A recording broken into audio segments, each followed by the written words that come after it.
This episode is brought to you by Squarespace, the all-in-one platform to build a beautiful online presence. Like me. I'm a beautiful online presence. You sure are, Alan. These are people's lives, and it's amusement for her. Emma is unwilling to look at herself, to work on herself. She assumes that I am bright, I am intelligent, my choices are the right ones, and if I let other people take the reins of their own love lives, they're just gonna muck it up. She's not working on her insecurities, she's not working on her problems, and so she's actually ill-suited to advise anybody. Emma has been convinced of her own goodness. Yeah. I'm a good-hearted person who makes clever matches and makes people happy. I am a good person who is a net positive in the world, and this is a catastrophe. I just did a horrible thing. You have Mr. Knightley who's trying to wake her up the whole movie. Yeah. But it's Emma who wakes up herself. Yeah. You know, when she sees it on her friend's face, the damage that she's done. And now she's gonna settle in to try and make things right.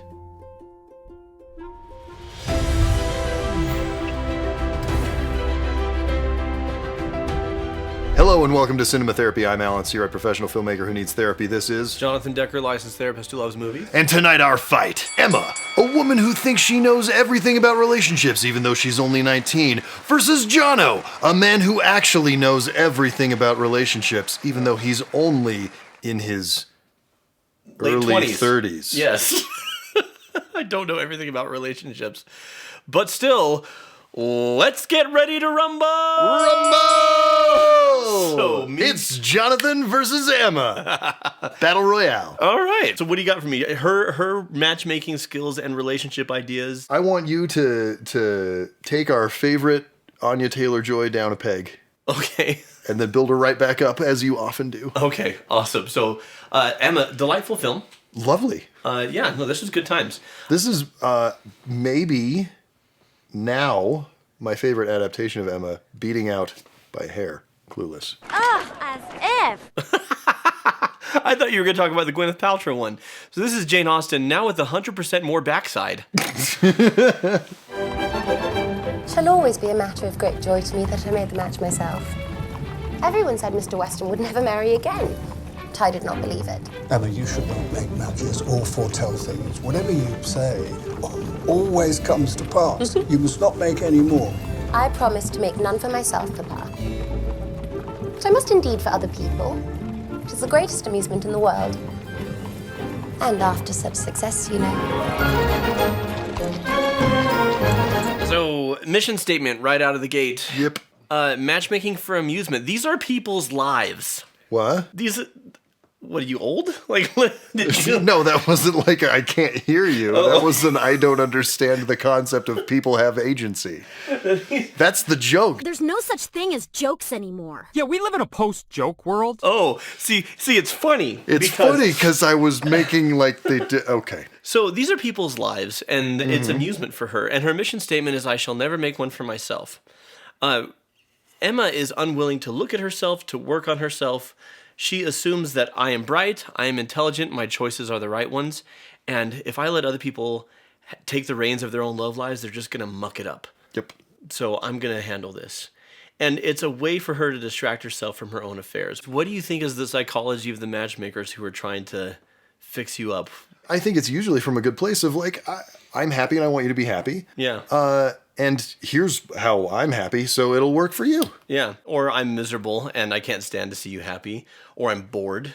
Or I'm bored. Yeah. Or I need to feel fulfilled. And I think in Emma's case, bringing other people together and seeing them happy, I feel fulfilled as if I'm the one who made this happen for It can be like a surrogate thing for yourself. Right? Yeah, absolutely. This is not the most happy, the most fortunate.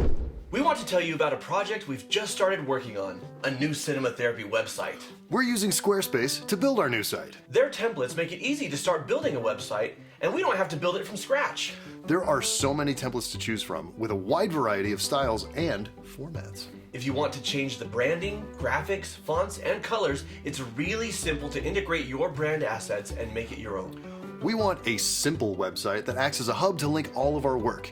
YouTube, Patreon, our merch, our popcorn stores, and all of our social media links. Squarespace lets us do that easily with built-in tools like video blocks and extensions for all these platforms. Emma needed a Squarespace site to advertise her matchmaking business, and she could have tracked her success rate with their analytics features. Resources like Made with Squarespace, Squarespace Blog, Help Center, Forum, and webinars are a treasure trove of knowledge for people starting out with Squarespace. Content creators And matchmakers. are busy people, and we don't want to spend months building a website. But all these resources make it painless to build a website and promote our work in no time. Check out squarespace.com for a free, that's a no-cost trial. Is that what that means? That's and it. and when you're ready to launch, go to squarespace.com/cinema therapy to save 10% off your first purchase of a website or domain. Squarespace, it's a 10% off rocket that you can launch. A website from. It's a platform. It's a. Launch a rocket to a web platform. It's like the NASA of website Space building. spiders. So let's continue further into her hubris. That was a lot of on that hubris. It was a Jewish H. Oh, a menorah! Judaism, son. Mrs. Martin thinks you the most handsome woman in all of Highbury.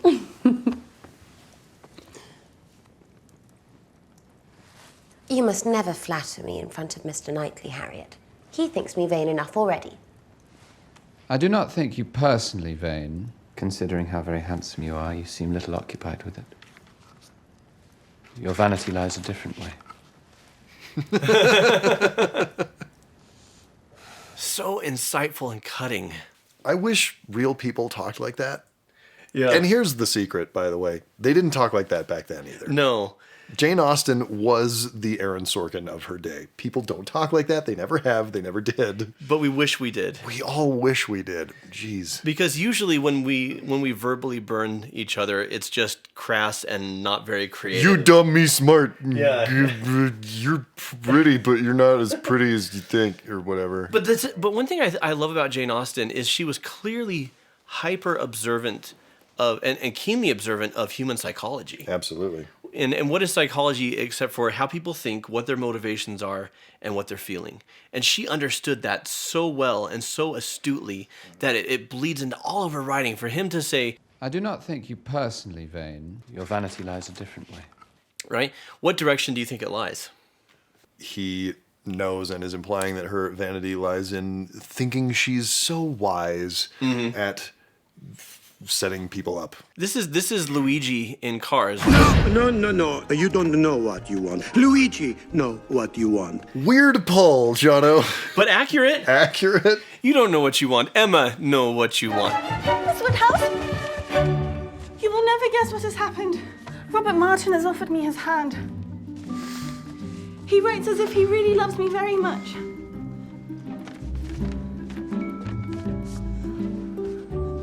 I love Harriet so much. Is it a good letter? Or too short? It is a very good letter. So good, I think one of his sisters must have helped him. But what shall I say? Dear Miss Woodhouse, do advise me. Oh, no. The words must be your own.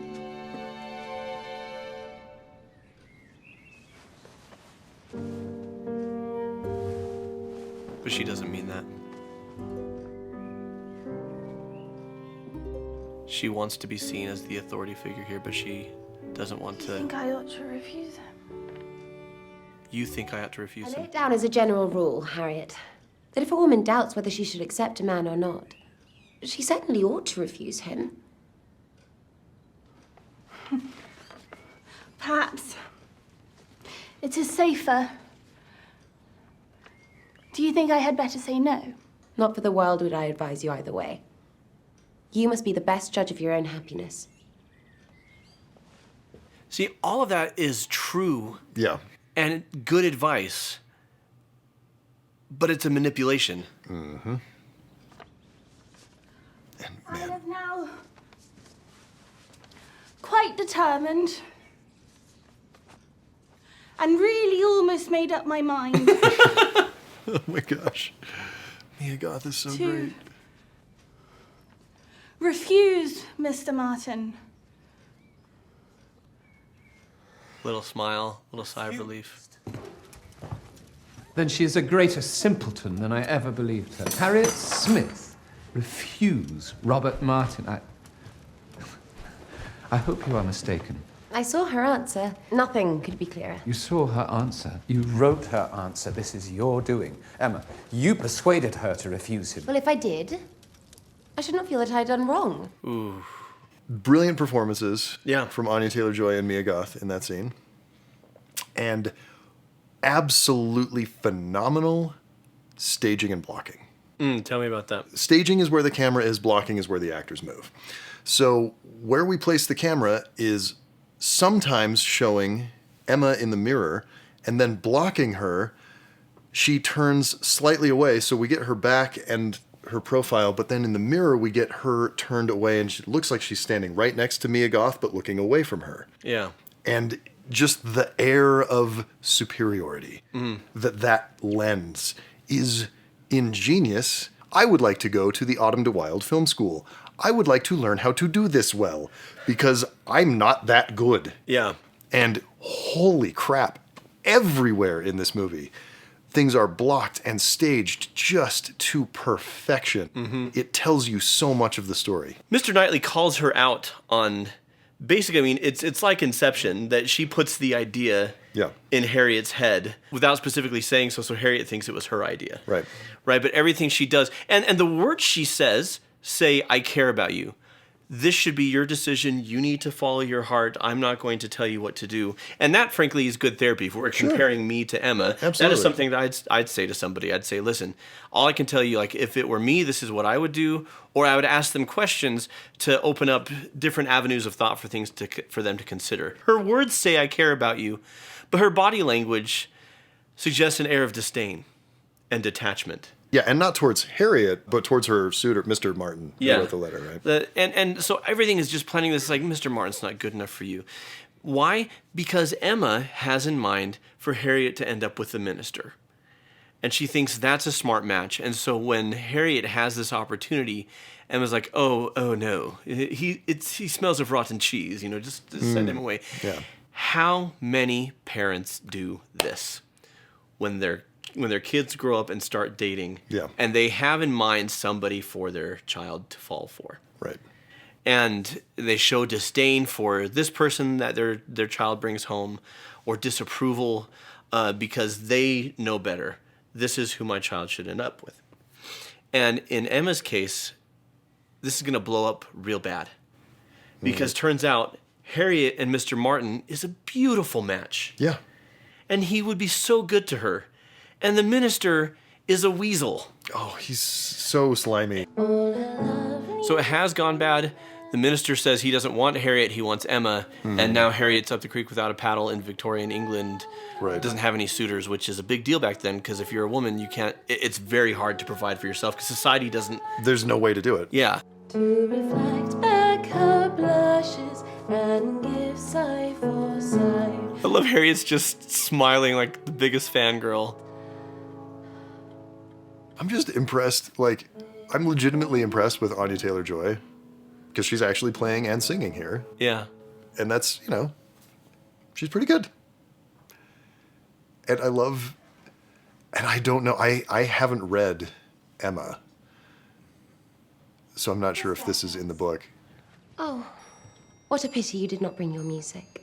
I hope I can recollect the tune. So Emma's being super catty, doesn't like her, sees her as a competitor. Nobody in the world plays like you.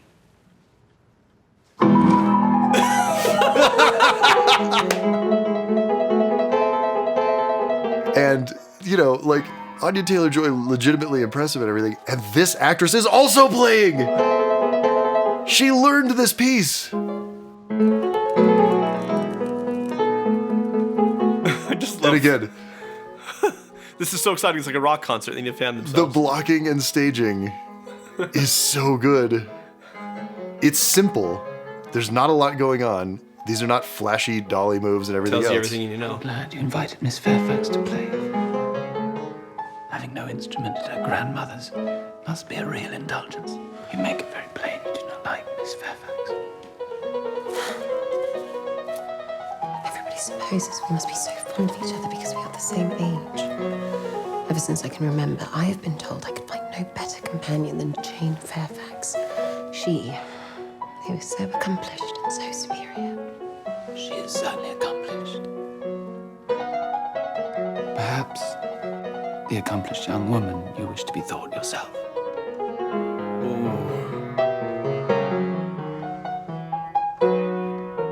Pointed. Just like him pulling out of the... Yeah, just like pulling back Oh, slowly. I love I this didn't notice movie. that, but that's great. Gosh dang, this movie's so good. Look, I don't know why this movie just tickles my funny bone to an extraordinary degree. There's so much about it that's just like slowly pulling out of the frame. And just funny movie jokes. He did like a Homer Simpson back into the hedge. Yeah, he's just like just out of frame there. That was great. Yeah, it's and man, I don't know exactly what it is. It's almost Sophie, our producer, said that it's kind of almost like a Wes Anderson version If Wes of a Anderson Jane did Austen movie. yeah.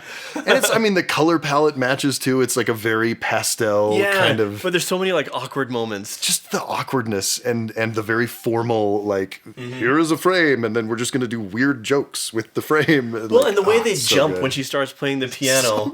I haven't read the book, but I don't imagine that's in the book. Like there's little flourishes that make it very modern and very fun. But this is the danger for Emma and then also for counselors. Okay. And I'll explain it how in just a second. But Emma has been cruel and catty to Miss Fairfax. Okay. Doesn't like her. Wants to bring her down a peg. Sure. Uses sarcasm with her. You know, it's a shame you didn't bring your music and all these things. Yeah. And Mr. Knightley astutely points out that there's nothing wrong with Miss Fairfax. She's great. And she Miss is Fairfax, accomplished. And she is accomplished, and she's not particularly cruel to Emma. Mm-hmm. Emma doesn't like her because she's a threat. Emma has been trying to help everybody else from this place of one-up. Like, here's everyone, what's called a one-up position in therapy. Here's everyone else. Here's me. I'm the expert. You climb the mountain to the guru, and the guru gives you advice, right? I see. And so when Harriet's saying, please advise me, and Emma's like, oh, I can't. But Emma, that's exactly what she wants. She wants to advise. She wants to be the person that everyone looks up to. But she's not working on herself, and she's not working on her insecurity. She's not working on her problems. And so she's actually ill-suited to advise anybody. Right. Not because she has weaknesses or problems or struggles, but because she's refusing to look at them and work on them. Right. Because I have weaknesses and problems and struggles, and I don't see that as a problem in as much as I'm owning that and working on that, and then using that experience in therapy to say, here's life, here's what we wrestle with, here's what I've learned from my stupid mistakes. Everybody knows what is due to you. They are most of them affronted. I will attack them with more address. Ladies and gentlemen, I am ordered by Miss Woodhouse to say that she waives her right of knowing what you may be thinking of and only requires something entertaining from each of you. She demands either one thing very clever, or two things moderately clever, or three things very dull indeed. And she engages to laugh heartily at them all. Oh, very well then. I need not be uneasy. 3 things very dull indeed. That will do just for me. I shall be sure to say 3 dull things as soon as I open my mouth. Ah, Mum, but there is the difficulty. When have you ever stopped at 3?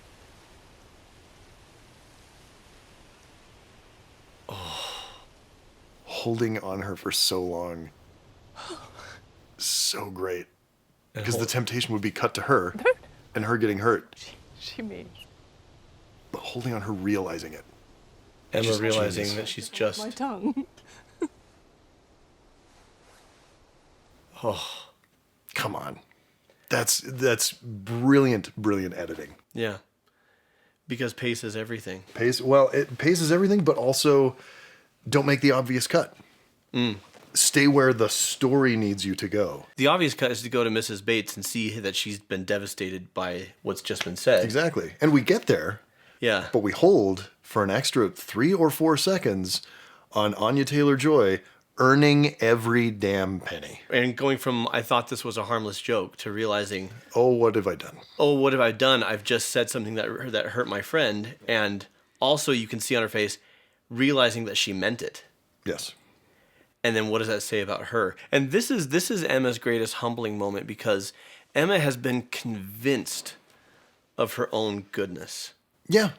I'm a good-hearted person who makes clever matches and makes people happy. Mm-hmm. I am a good person who is a net positive in the world, and I just, like, this is a catastrophe. I just did a horrible thing. Yeah. And that's what's beautiful about this story to me, is that she's good enough that the guilt hits her. Yeah. And she's good enough that she realizes, I have had major blind spots. And then that moment of realization. Yeah. You know? And so for her and for me and for probably a lot of you watching, recognizing, okay, maybe I'm good, but I'm not as good as I thought I was. This has never been a problem for me because I never attempt to do good. Problem solved. Easy. I know I'm hurting people. It's fine. I love this storytelling because usually you have Mr. Knightley who's trying to wake her up the whole movie. Yeah. But it's Emma who wakes up herself. Yeah. You know, when she sees it on her friend's face, the damage that she's done. And now she's going to settle in to try and make things right. You were kept waiting at the door. I was quite ashamed. You see, there was a little bustle. For it so happened we did not hear the knock. And until you were on the stairs, we did not know that anybody was coming.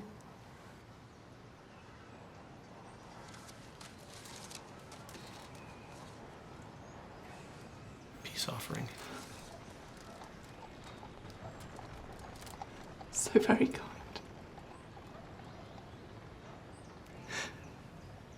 But you are always kind, Miss Woodhouse. Ooh. The most effective thing in this case is Anya Taylor-Joy's face. Both their faces. Both of their faces. The actress playing Mrs. Bates is also phenomenal.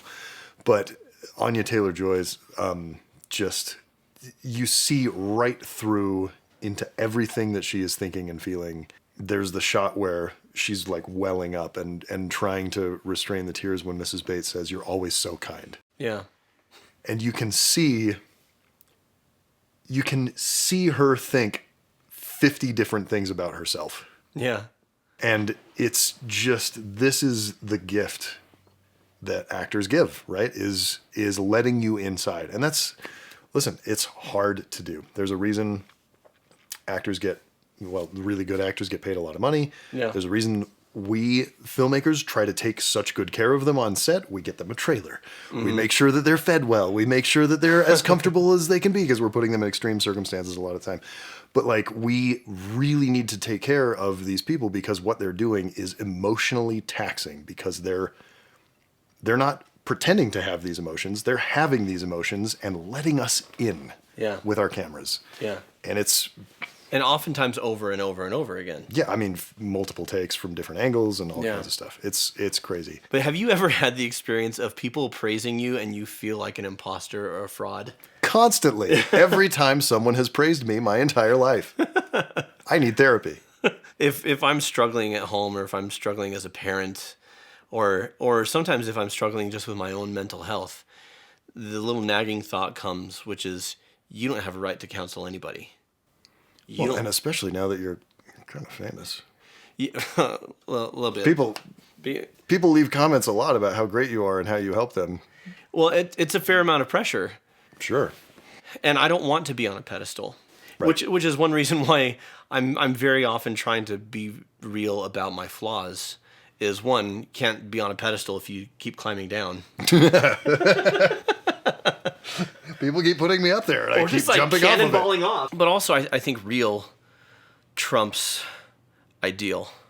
Oh, totally. Yeah. You know, and I have those nagging thoughts of I'm not equipped to help anybody, and what helps me through that is recognizing my brokenness and my strength help people. That's what helps people. Yeah. And you get a similar thing when people talk about how much it helps them that you bare your soul and talk about your vulnerabilities and your struggles and you cry on camera. And I'm confused by it because I can't not. It's a compulsion. He's not willfully sharing out of the goodness of his heart. I can't stop. I keep trying.